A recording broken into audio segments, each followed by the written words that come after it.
உன் உடலே குடும்பம், உன் உடலே கோயில். உலகின் அனைத்து ரகசியமும் உன் உடலுக்குள்தான் உள்ளது. மந்திரம் தேடாதே, தந்திரம் நாடாதே, உன்னை உன் உடலுக்குள் தேடு. ஊர் ஊராகச் சுற்றாமல் உன் உடலைச் சுற்று. உத்தமன் என உன்னை ஊர் பாராட்டினாலும் உடல் உன்னை கைவிட்டால் பட்டம் பதவியெல்லாம் பிடி சாம்பலே. ஓடி ஓடி உழைத்து காவல் தெய்வமாய் நின்றாய் குடும்பத்துக்கு.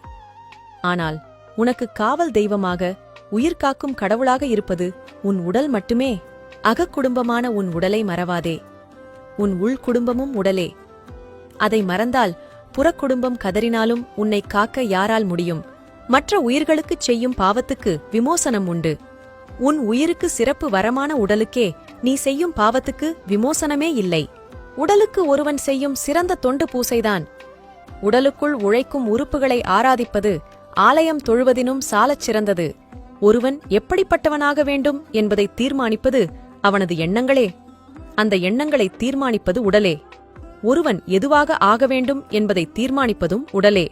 உள்குடும்பமான உடலை ஒருவன் கவனித்தால் வெளிக்குடும்பத்தை அதுவே காக்கும்.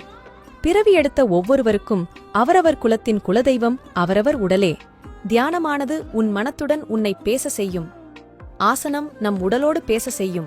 அதைத் தேடு. தன்னுடலை காவாதவன் புழுவாய்ப் புழுத்து மடிவான் எனக் கூறுகிறது திருமந்திரம்.